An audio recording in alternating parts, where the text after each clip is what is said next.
Vous écoutez Radio Lomé, il est 12h30.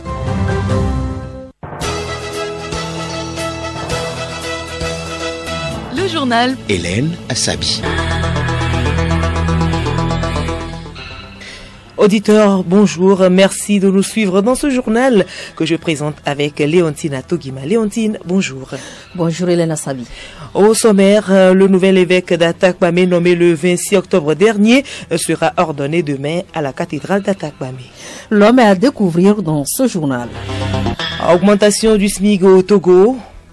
Les employeurs souhaitent un accompagnement du gouvernement pour la mise en application des dispositions. Et nous sommes en période d'harmattan où la poussière menace notre santé. Parmi les maladies causées par ce vent sec, il y a la méningite. Comment la prévenir? L'invité de la rédaction, médecin Eto, donnera des précisions. Et puis sport, la Fédération togolaise de tennis démarre la nouvelle année avec beaucoup d'ambition. Les perspectives 2023 de cette discipline sportive à suivre dans un instant.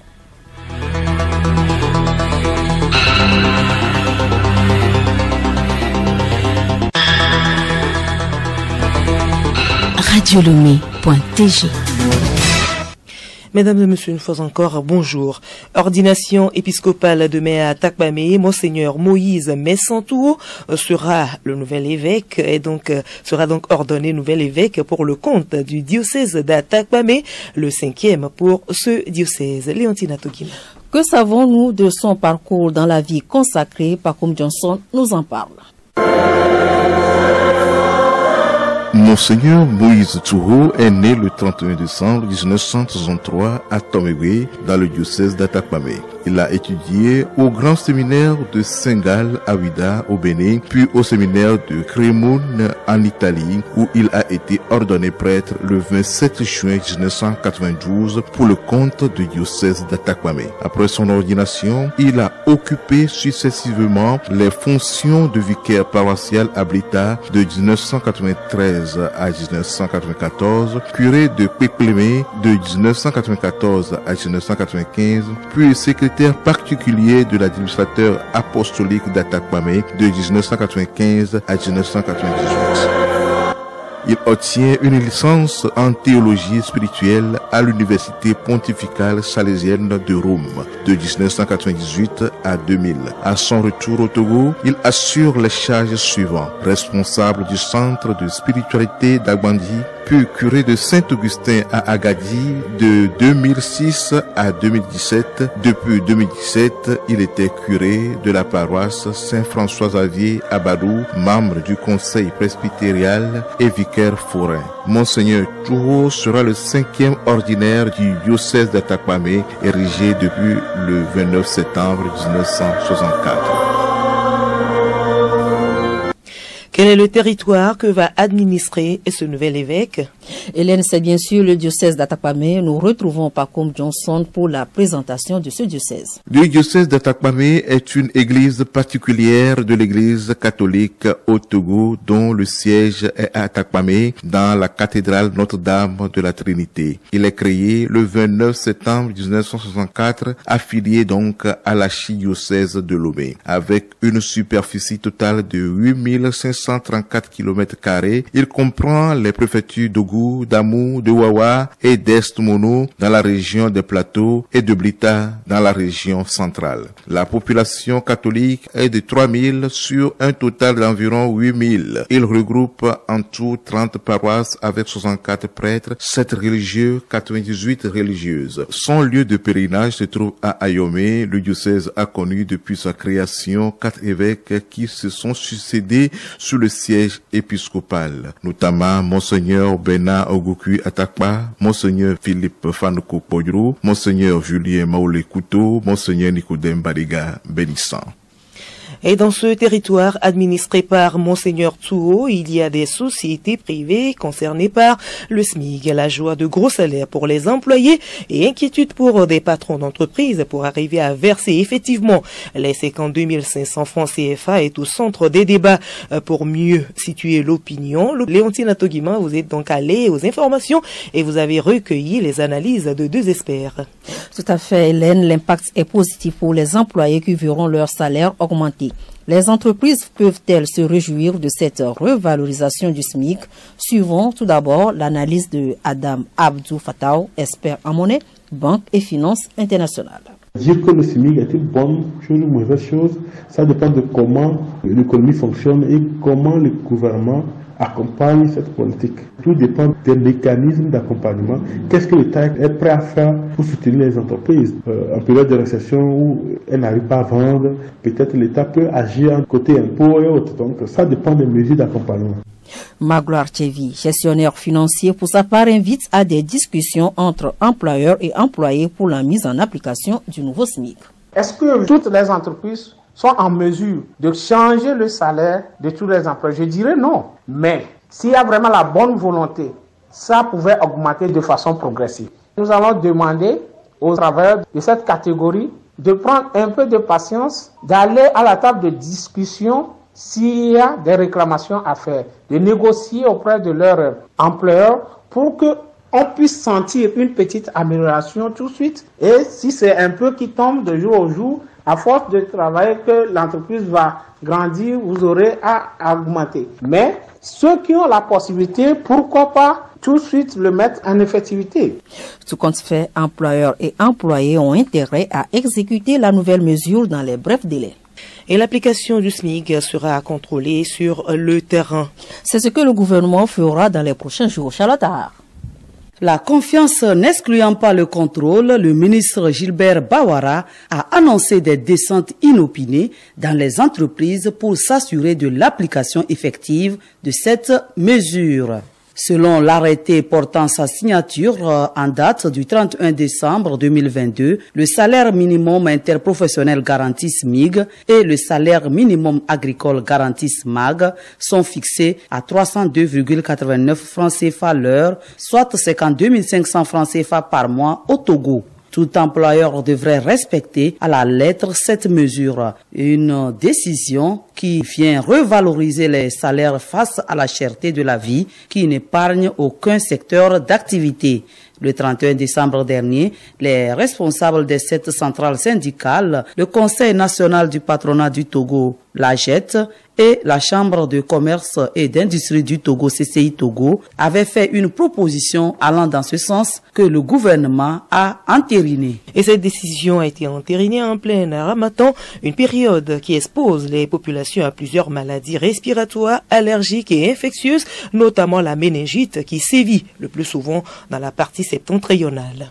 Hélène, on en parlera avec Itoma Olikaga, chef section de la surveillance des maladies à potentiel épidémiologique et des urgences en fin d'édition. Et au Bénin, fin de campagne ce vendredi à minuit pour les 7 partis qui briguent les 109 sièges de l'Assemblée nationale à pourvoir. Paul Hunkbe, secrétaire exécutif des forces Kori pour un Bénin émergent, l'autre force se réclamant de l'opposition, a tenu un de ses derniers grands meetings hier dans son fief, la commune de Bopa, à plus de 100 km de Cotonou. Nommé chef de file de l'opposition en mai 2021 après les scrutins contestés des municipales et de la présidentielle, son statut n'est pas reconnu par les autres. Actualité sur le plan culturel à présent, Elantine Toguiman, de quoi sera-t-il question au menu de l'agenda de ce vendredi?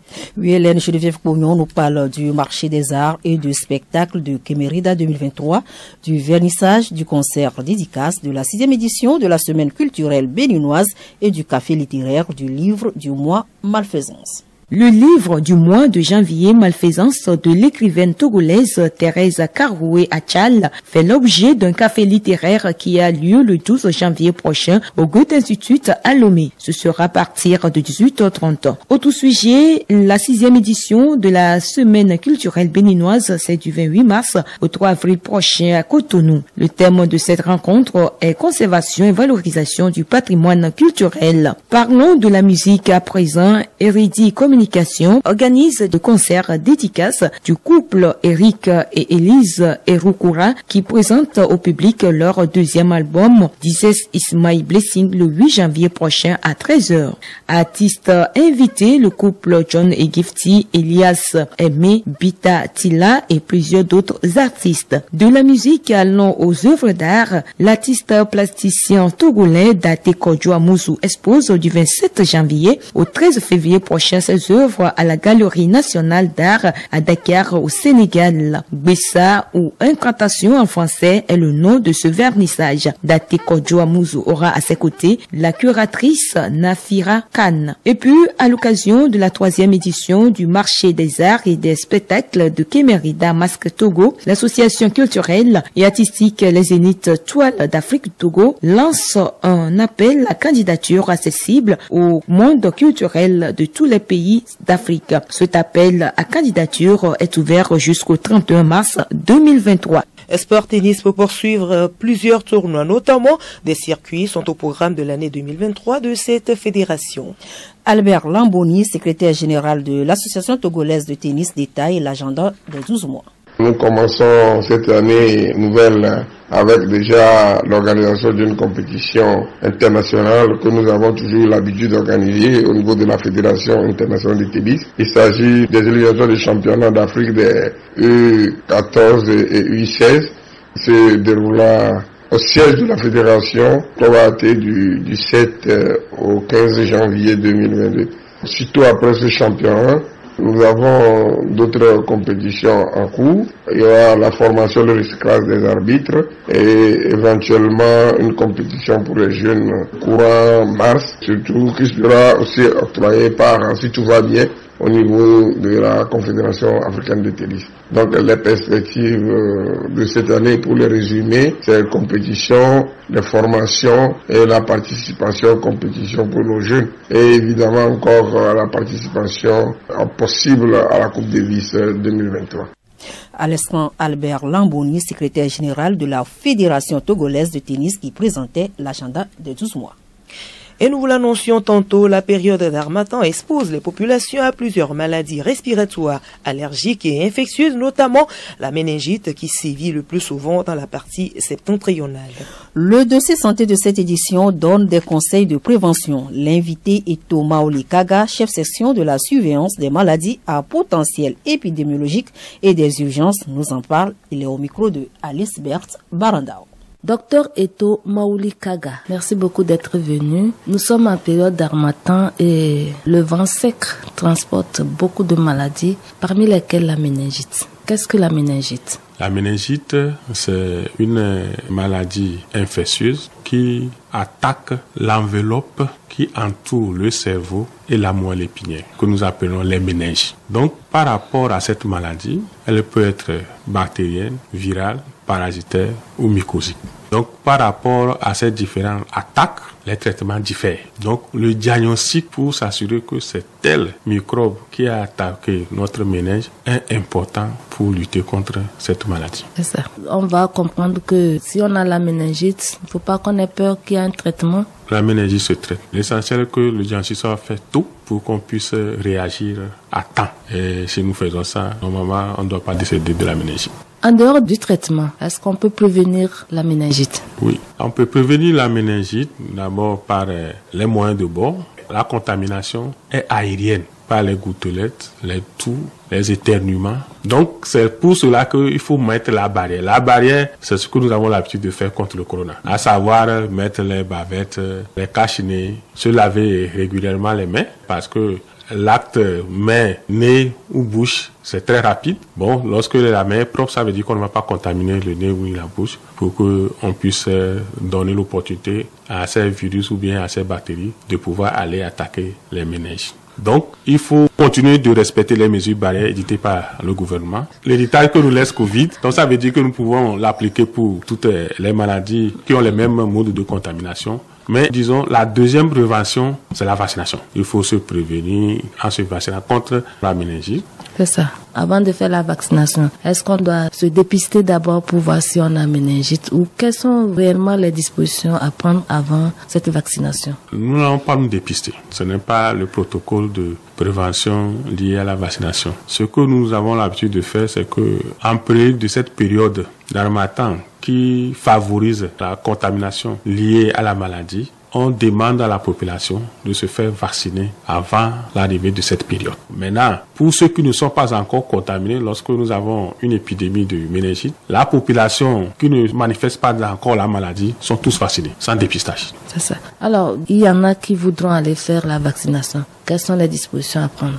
Non, c'est de s'approcher des structures sanitaires publiques. Généralement, lorsqu'il y a épidémie, le gouvernement donne les vaccins pour que on puisse prévenir cette épidémie au sein de la population. Maintenant, lorsqu'il n'y a pas encore épidémie, pour prévenir la maladie, nous exhortons la population à s'approcher des structures sanitaires pour avoir les renseignements afin de s'offrir des vaccins pour leur propre santé. Prévenir vaut mieux que guérir. Merci beaucoup, docteur. Merci beaucoup, madame.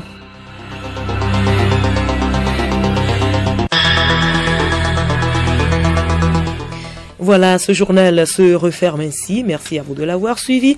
Le rappel des titres. Le nouvel évêque d'Atakpamé, nommé le 26 octobre dernier, sera ordonné demain à la cathédrale d'Atakpamé. Le nouvel évêque, vous l'avez découvert dans le journal. Et dans ce journal, nous avons également parlé de l'augmentation du SMIC au Togo. Le souhait des employeurs de l'accompagnement pour la mise en application des dispositions. Et nous sommes en période d'harmattan où la poussière menace notre santé. Parmi les maladies causées par ce vent sec, il y a la méningite.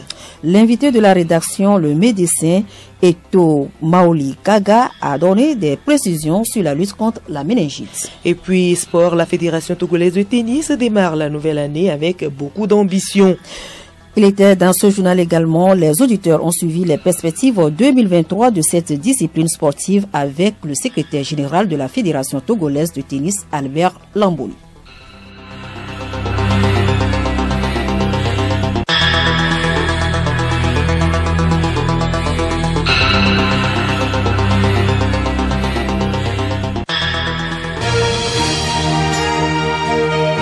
Radio Lomé, boîte postale 434, email radiolomé@radiolomé.tg. Radiolomé.tg